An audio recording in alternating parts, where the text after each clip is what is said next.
steps. Resources used from the enemy, which we can then capitalize on and move in on.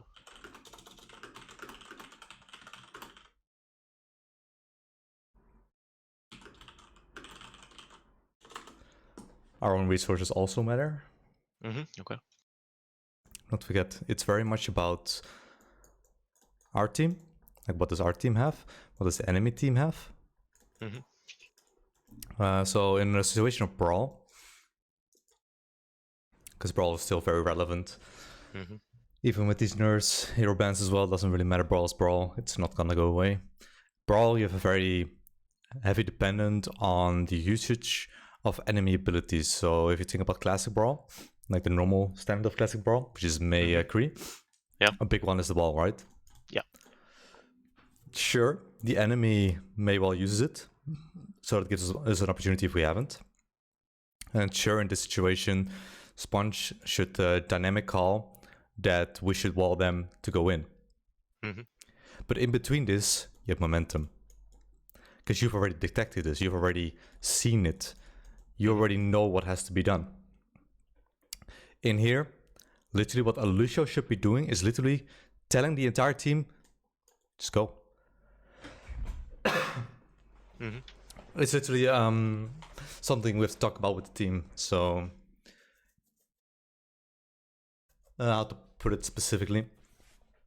So the enemy has used the wall. We're on, let's say, control center Lijiang, and it's a neutral fight. That means we cannot push onto the enemy because they've wasted their wall. It's a misusage of the wall. They didn't get any value out of it. First thing you have to analyze is the very first thing I said in Brawl, in the foundation videos, is the first thing you have to think. How stacked are we? Because if that wall has completely split us, then a momentum call to go in is no longer a good call because we're split. Yeah, okay. So a resource has been used. That's the first thing you notice. But then the second thing you have to notice, okay, what is the situation of our team after they use that wall? Has it like split our team off, or has it done something to our positioning? Because that can still happen.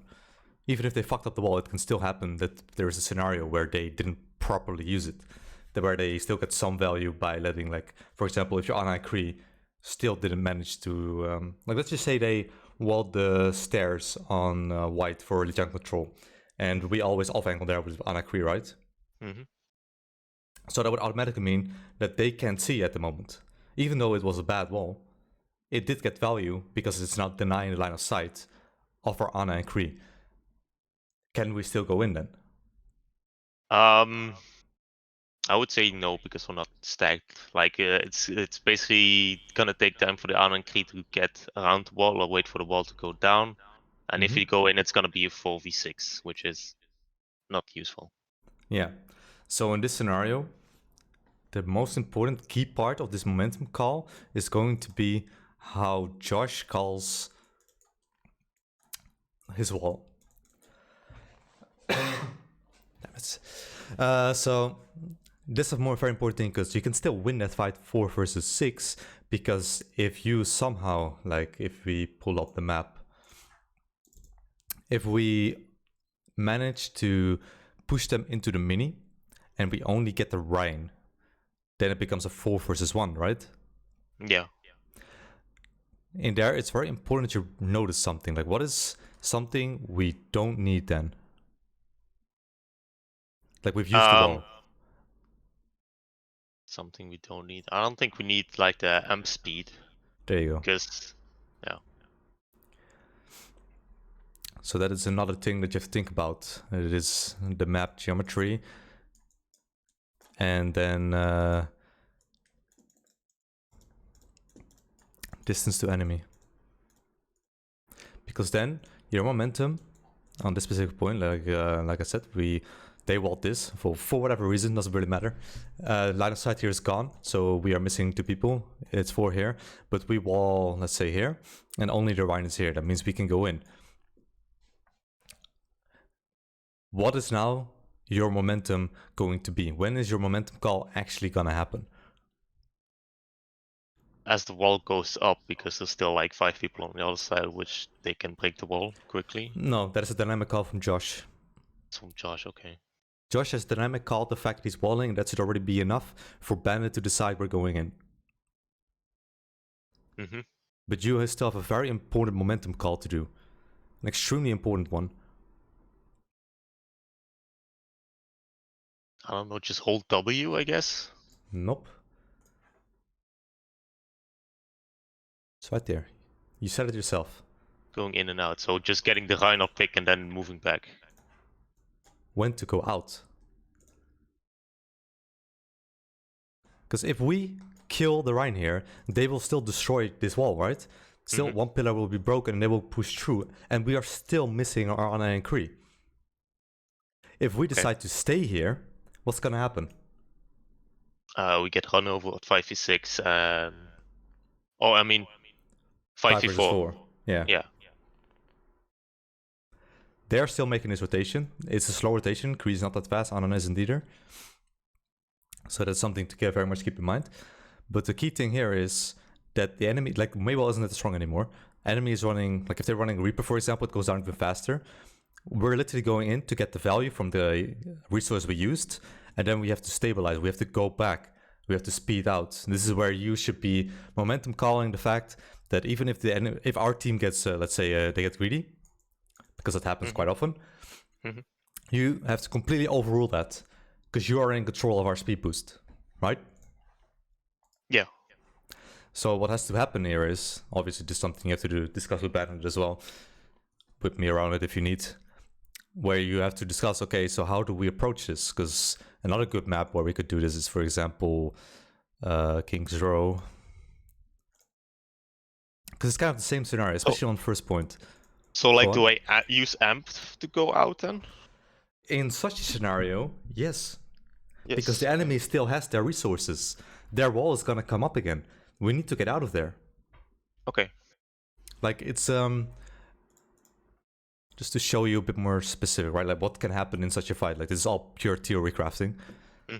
But it's still something that you should, like, have in your head. Like, these are things and scenarios that can happen. Because even if they don't happen like this, they can still happen in similar ways. Like, for example, if Anna Queen are over here and you went like this and they went like this, and you now want to go out, it's a very big issue because they are still here and then they can rush onto us.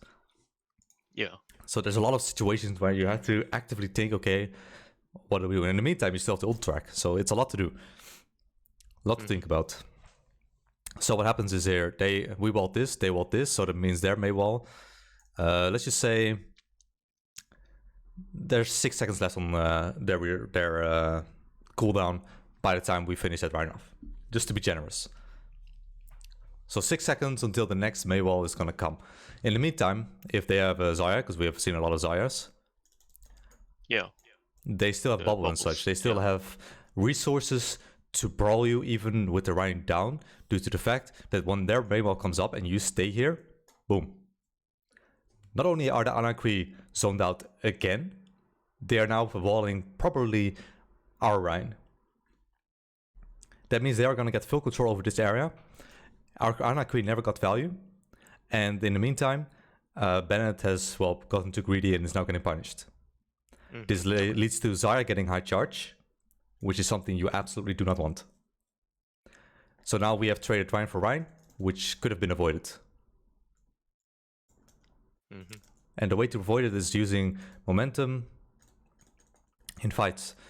Because you can quite assume that Bennett isn't really thinking that much about this. Yeah. He just isn't. He's focusing on what he's supposed to do. He's a shot caller and he's target caller. Those are his main things. If he has to think about this as well, it becomes too much. That's why you could sit down with Bennett for this, be like, okay, so I'm obviously recording this and I'm giving it to you. But you can like sit down with Bennett and talk about this as well. Like, okay, so how do we want to communicate this? Because it basically means that you are somewhat overruling your shot caller, right?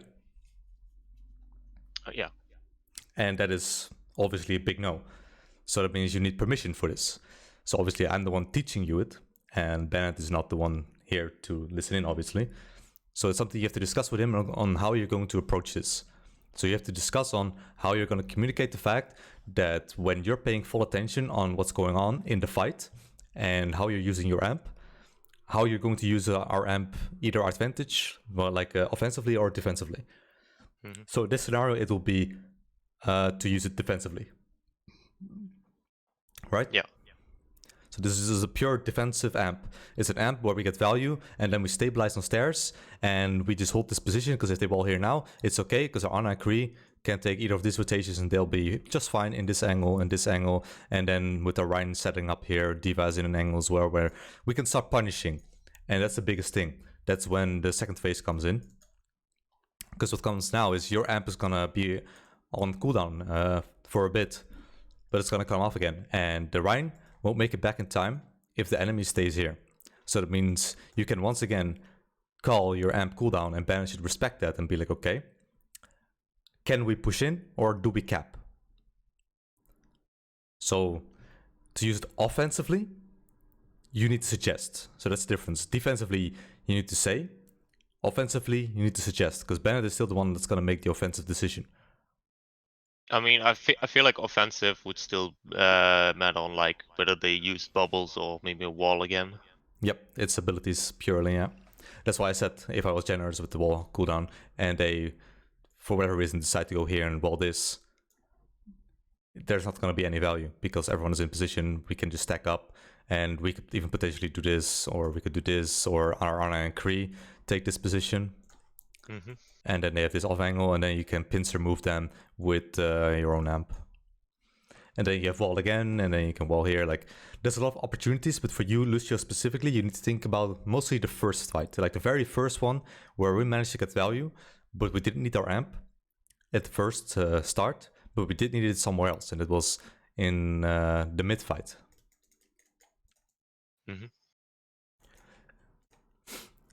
And that is something you have to start thinking about. Like, how do you use the momentum theory to your advantage? Because here you're obviously,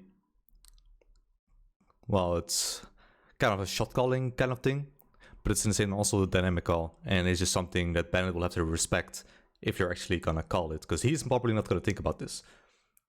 And because it's your ability, just like how Josh's Maywall is his ability, those individuals are responsible for using their own abilities. Bennett can only, well, ask for it. Because as long as you don't press that button, it's not going to happen. You understand that, right? Yeah. So you have the shot caller, he's fully in charge of what he wants, and you have to respect that. But in the meantime, you do have to think for yourself on what can you personally do to ensure the fight goes better if you properly rotate your abilities. And eventually, obviously, you probably don't need communication for this anymore. But because we're still in that build-up phase, we need to communicate pretty much everything that we're doing in order to build the synergy that's necessary for us to understand where we're going with this. So that's the biggest thing here. Like, biggest reason I'm saying you have to communicate, it's all because of synergy. Eventually, you have the synergy, and then you will understand, okay, so this is probably where Lazy's going to tell me that I have to do this, and then Bennett will not even question it anymore. He'll just fully trust you, and you only have to call it, and everyone else will just fully trust you as well. It's pure trust between teammates, and you will have that respect. But first, you have to obviously start it. And that's where the phase we're at right now. We're starting it. So here's the same scenario, right? If you're attacking or if you're defending. King's Row is a very good example, due to that the map geometry is a bit more open. So if we now use that very same example of Legion Control, how would you apply it here if we were to be the defending side over here? If we would be defending. They're brawl as well, of course. They're also brawl. We're gonna play on point because it's easy to get around a wall if they use it, and then when they use it, we go closer towards statue and use our own wall. Okay, but where are you positioned? Well, I'm like a little bit behind the Reinhardt, I guess. Okay, why are you not here? Why am I not there? Good question. Guess only would be there for scouting, maybe? Maybe get them boobs in? What is something that I have been telling you to do with Lucio? It's the based on the communication of video. pooping in. Yes, exactly. What is now, this is not necessarily momentum anymore, but this is something you should consider. What is now an opportunity you can do? If they go like this, and we wall this, and you now boop this forward. It's not a big boop, like it doesn't send them into the fucking point. Yeah. But it's Especially if still the Rhine. significant. Yeah. Just, I guess, to making sure, like, if the Rhine is mostly in front, if I get a boop on in and communicated it with Sponge, then he can set up for a wall like that, and we just can go on the Rhine like that. Yeah, so then you have a fight. But did you at any time here use your amp? No. So now what is the moment where you can use amp? After wall goes down or gets broken. Okay. To just get back and reset, I guess. But why would we reset here? Because this is different, right? Reset? Like Lijiang, yes, it's king of the hill. It's a bit different. But here, why would we reset? Because we don't have people split. You don't have split, okay. Like people are together here. This is our Anna Cree brawl, where, well, it could be a situation where Brandon does this for whatever reason, which I don't want. But they should generally just be around this area. So they are with the team. And if you were to be here then, so while running this, you could literally amp from here and your team could push in, right? Okay. So I just told you the momentum theory of where your team was split, but we're not split at the moment. So how do we use our amp? Just as soon as wall goes down, we amp in, I guess. Yes, but what is very important? Kills. What is very important to think about? Resources, yeah. So like an Ardanate, Zarya bubble. Yeah. Like what have we invested in that fight to decide on our momentum? Have we invested too much just to kill that Rhine in order for us to follow up on continuing to push forward? Or did we not? I wouldn't say too much, but definitely more than the enemy. Yeah, but they have in exchange then lost one person. So in this scenario, let's say the Rhine is dead, our team is over here, Anna Korea are over here, and you've pooped over here and you're still like controlling this area. Obviously you're hiding a bit more now because they can still see you, so you don't want to die. But in this scenario, we've only used the wall, nothing else. That means they only have a wall advantage over us. How do you apply the momentum?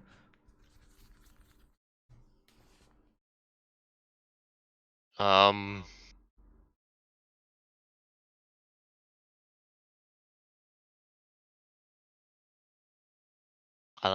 don't know, actually.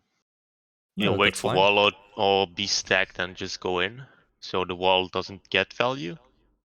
This is what is at the start. It's very much based on map geometry. What can we do? So if you don't know, it's very much fine. You have to realize what it takes for your team to get walled. So even if your team does get walled, they can still go around here. They can still go around here. There are still options. So in a scenario where you're like, not even amping necessarily, but you could amp.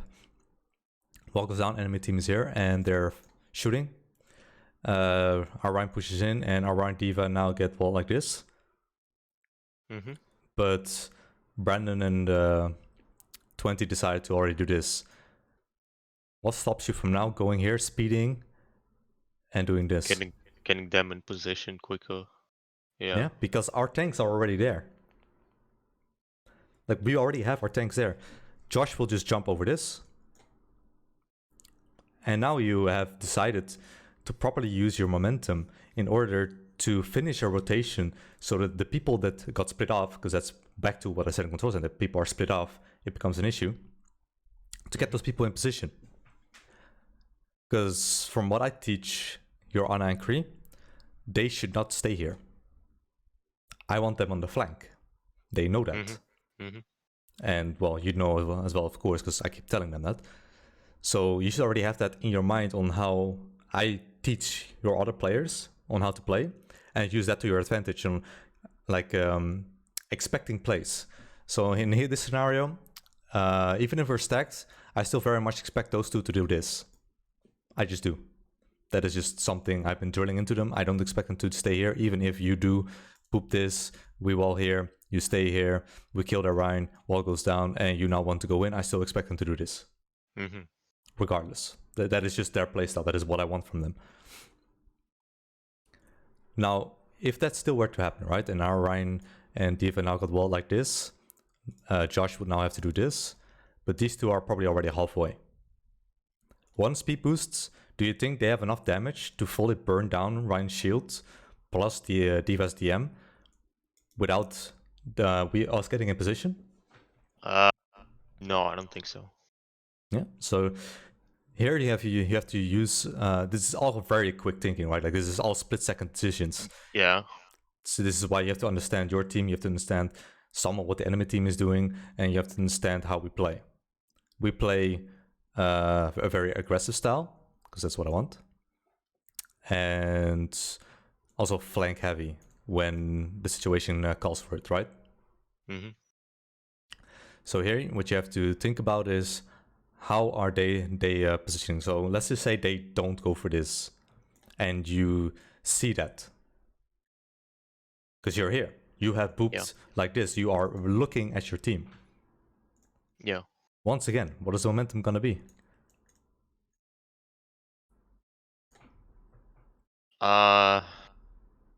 So this is when the Rhine just died. Yeah. So it's still the same fight, but this is different split decisions you have to make. So would we I haven't call taken for the them flank. to go flank? Nope. Okay. It's very cheeky, but this time you would call for this. So like, because there is a resource they can use to catch us off guard, and then our respawn is further away, which gives us a disadvantage. So if they're not doing this, and you see that, go full defensive. You can literally just say, okay, speeding us back. Okay. So it's very dependent on our resources, and then also how our team is positioned. So then you come to the next point. This is the positioning of... And then the best thing is, if we have a debrief, right? Even if I'm not here and you've done this, you could be like, okay, so why did you two not flank? Because you know they should be flanking. This in the debrief you can bring up. So in here, what I would want to do if you two were flanking and then our Rhine pushed in and he got walled, I could have speed you to finish off the flank, and then we would catch the enemy by surprise. Because then we would nade this, we would get heals on our Rhine, and the fact that 20 comes out of nowhere, one stun plus headshot, and at least one person dies. So that will mean they have lost 2 people without any backup. That is nothing but ult charge for us. Simple, right? And even then, we have to stabilize eventually again. So then they will finish the rotation either like this and then stabilize here, and then we go back again. But that's all for Bandit. Like this is just used specifically. Okay. So yeah, Lucio is a lot to do. But these are the things you should be thinking about. That's how advanced momentum can be. Yeah, just a lot of like factors that enable that like tell you either to go in or go out, or use amp or don't use amp. Yeah. And you're the one with the button. Yeah. So you're the one making the decision.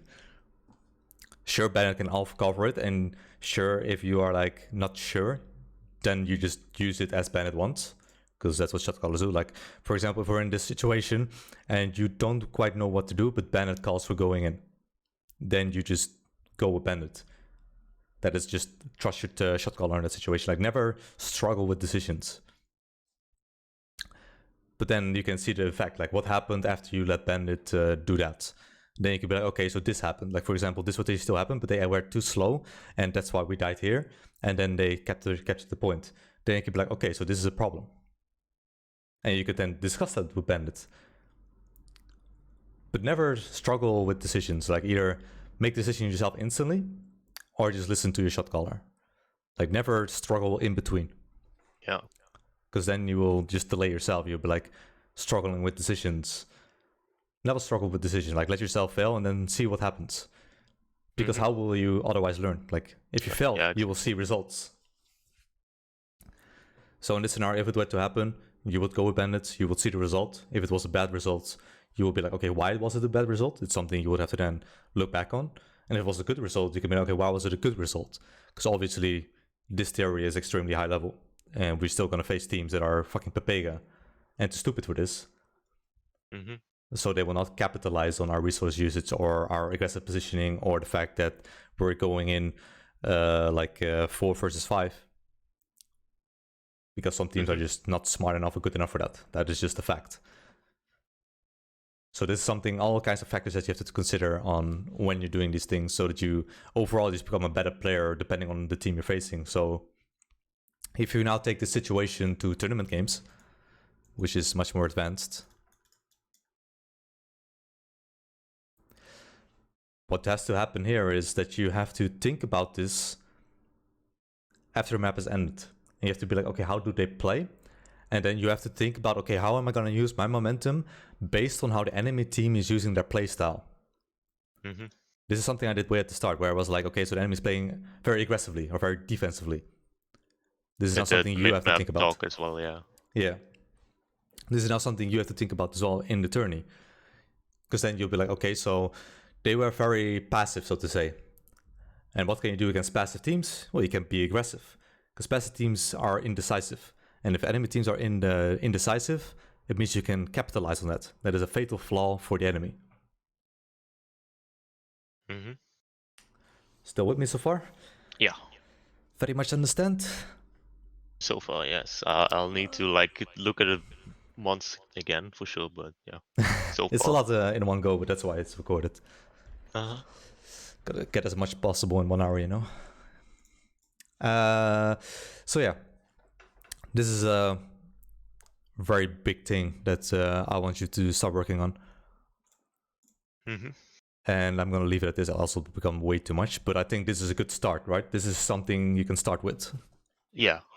Like it's very specifically 2 maps. It's very specifically some scenarios and thinking about how your team plays. So I think for starters, this is good enough. Unless you disagree, obviously. No, it's still a lot. It's just like actually looking at what's happening in the fight and then quickly deciding on what to do. Yeah, that's very difficult. It's getting used to, yeah. It's not something you can just do without thinking. Like you have to actually analyze what's going on and then make the decision based off of that. So let me just quickly find, because I made you guys play Dive. So this is absolutely nothing to do with Brawl, and I'm doing that on purpose. So here, I've already told you what the problem was here was, right? If you remember. It wasn't you, it was a certain person. I think Bandit meant to poop into the kill boxes and then we set up for the kill box and it was just... Yeah, he was supposed to be over here. This third person ball view allows him to see what's going on. And then when they make this rotation, you can boop and then it becomes very easy, right? Then you have a kill box here in front. But from his positioning, that's not going to happen because now he's going to help them escape. But now let's use momentum theory for this fight. So this is going to be very difficult. So you're positioning, you're scouting, you're in a good position, your team is playing dice, so you don't necessarily have to give them an amp. Yet, at least, right? So now, why are you in the wrong position? Same thing as King's Row, just look for the boops. Yeah, so where could you be? On a statue or maybe in main, if they're not there. Why not up here?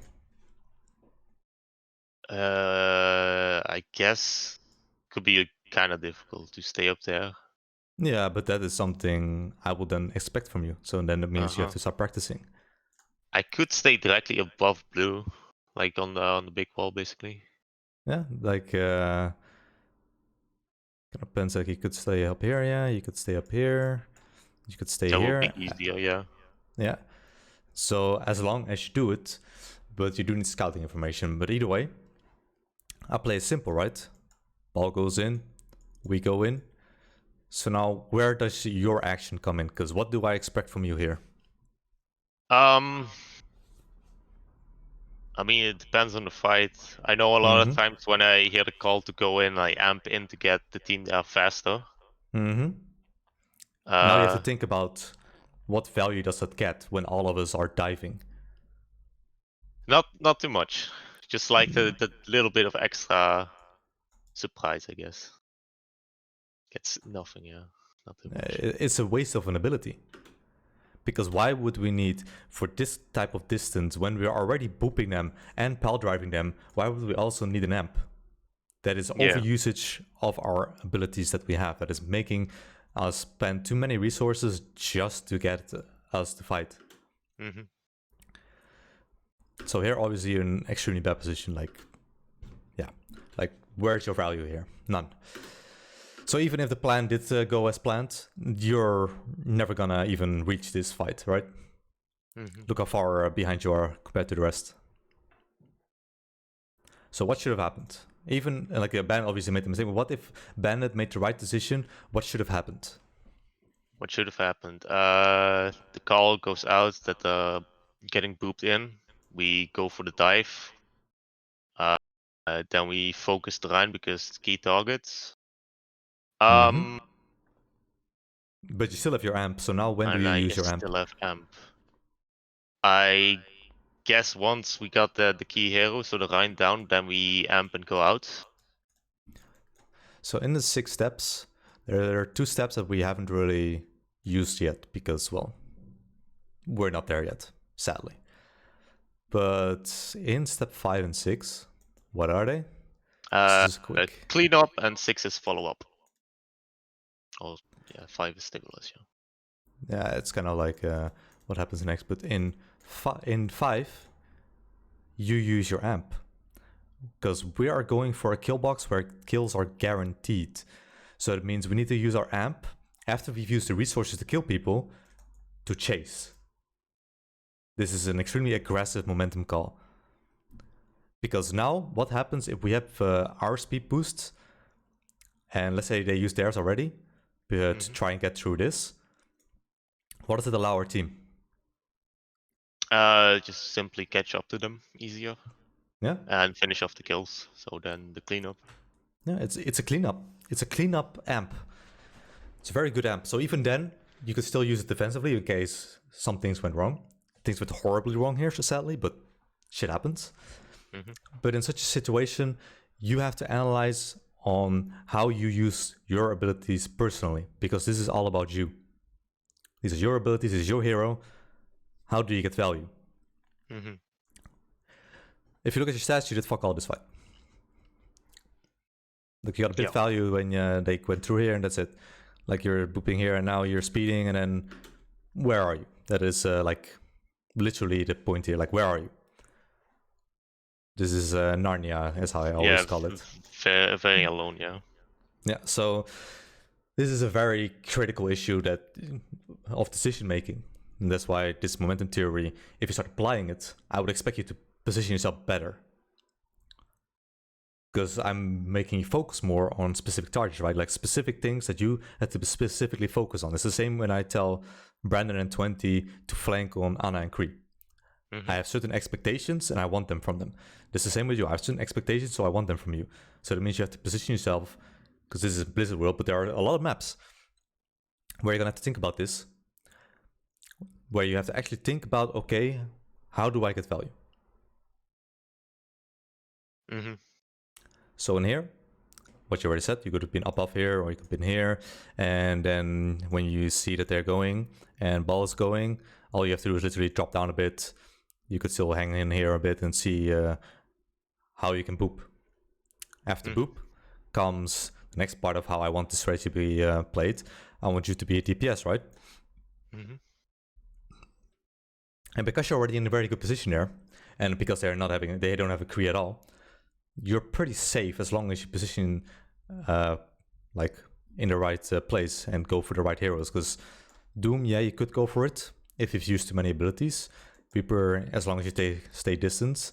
But if you just focus the key hero with the rest of your team, you'll be fine. Because then we can clean up, and then we have our speed boosts, and having a speed boost against these heroes is pretty nice.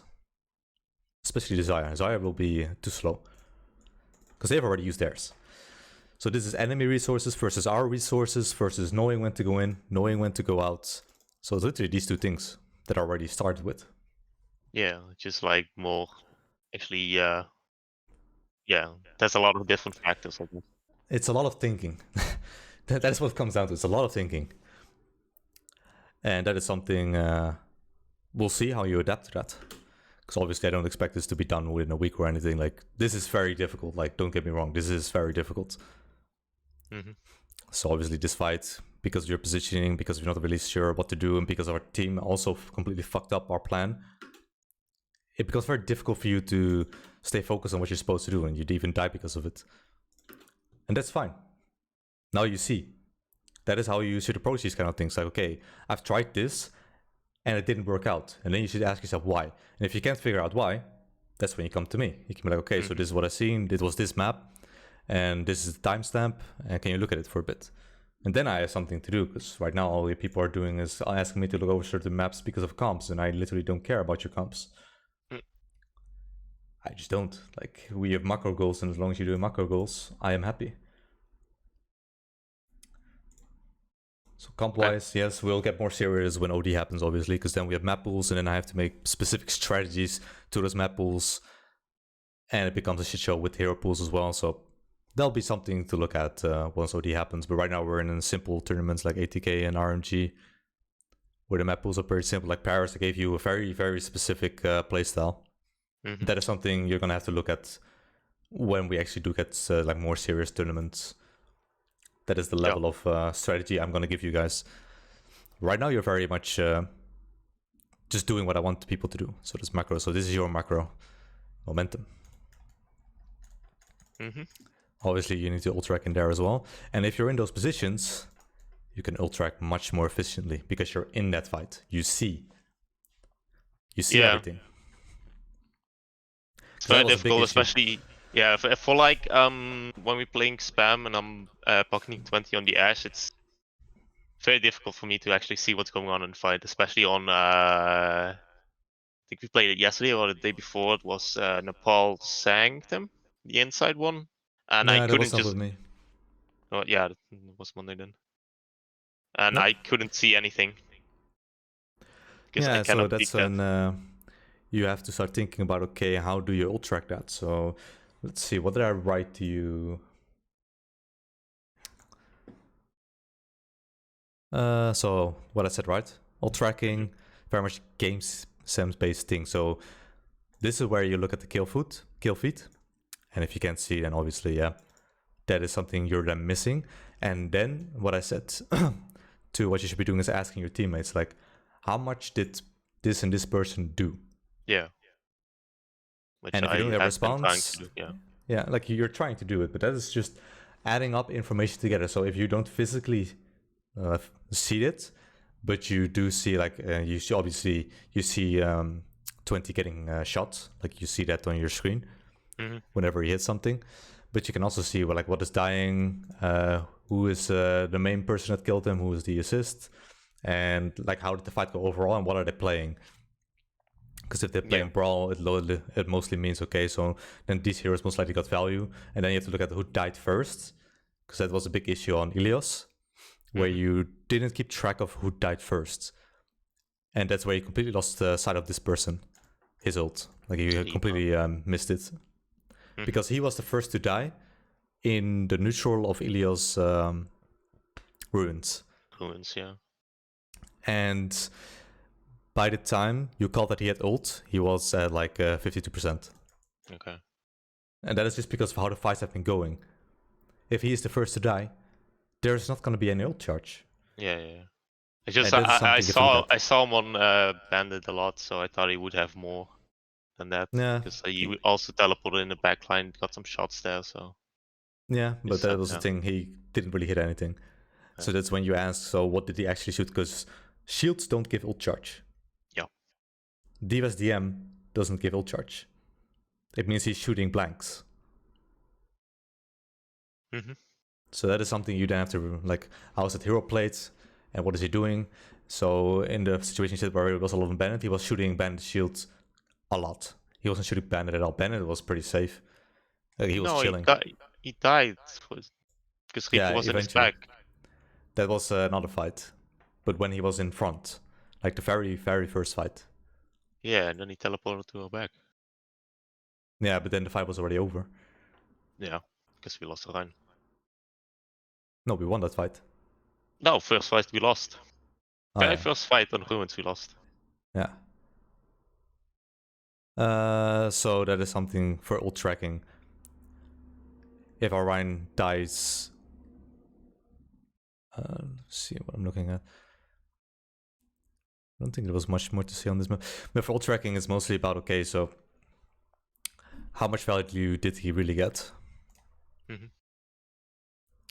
Because this map was pretty messy. There's not much more to talk about the momentum here, but offense... Yeah, offense should be good. This is where we did the 6 steps, so... Now it's a very specific staging, right? So this is something I very much want. This is our 6 steps, right? Mm-hmm. So now how do you use your momentum against spam? Just to get in position. Like to help my team rotate in good positions to dive or target. Well, you failed that, so... Yeah, I was a little slow on that. It was a good answer, but... Not what you're doing here. Because you're up there. So Yeah. you would now say that you shouldn't be up there? Mm-hmm. I don't mind it too much. From there I can get to boat, which is the Ashen and Mercy, which is our target to dive. Yeah. Winston is set up, Ball is set up, and Genji's set up. In this scenario, you could just stick with the Winston. Mm-hmm. Give him that initial boost without pressing amp, just to get him in this dive a bit faster. Mm-hmm. Like that is just something you could potentially do. If our Winston is allowed to sit there because they're sitting up here and our ball is going like this, then you could be like, okay, so I'm just going to boost our Winston a little bit and then I will use this wall to instantly launch myself here with my speed boost and then I will get up here as well. Because you need to join that fight as well. So in here, you will be using your speed boost. It will be an aggressive speed boost. Because why would you want to use an aggressive speed boost here? Just to hard dive, yeah. When we are hard diving, we're gonna use resources no matter what.